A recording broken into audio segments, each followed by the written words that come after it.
Guna menghindari kerumunan, pemerintah Desa Cimandala, Kecamatan Sukaraja, Kabupaten Bogor, bekerja sama dengan pihak kantor pos menyalurkan bantuan pangan non-tunai yang bertempat di aula gedung Sekolah Putra Pakuan.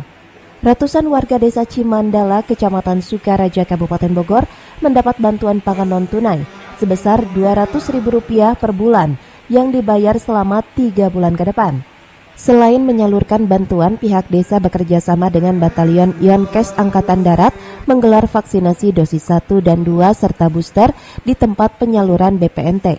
Kepala Desa Cimandala Aditya Agung menyebutkan sedikitnya ada 400 keluarga penerima manfaat yang menerima bantuan dengan mengikuti protokol kesehatan yang ketat.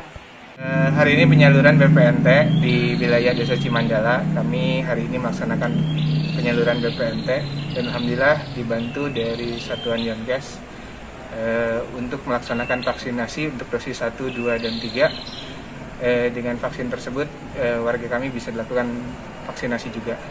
Kita lebih dari 400 orang. Untuk vaksinasi sendiri? Vaksinasi sendiri alhamdulillah warga yang sambil mengambil sambil juga ikut vaksinasi. Oke, kita tetap utamakan dari mulai datang sampai dengan pulang. Karena jaga jarak pun di sini kita menggandeng salah satu sekolah agar lebih nyaman lagi pelaksanaannya. Ngambil BPMT ya? BPMT. Berapa jumlahnya, Bu? 600. Setelah diambil bantuan itu, Ibu ngapain lagi nih, Bu? langsung vaksin, sekarang ada vaksin ketiga. Vaksin 3. Ibu ikut vaksin booster ini hari ini. Oh. Gimana, Bu? Perasaannya, Bu? Ya, alhamdulillah sekalian ya jadi nggak usah ini lagi. Nggak usah ikut antri lagi. Saya kan kerja jadi nggak usah izin lagi, sekalian sini ada ya. Terima kasih. Oke. Dari Sukaraja, Kabupaten Bogor, Suhanda Abrizi melaporkan.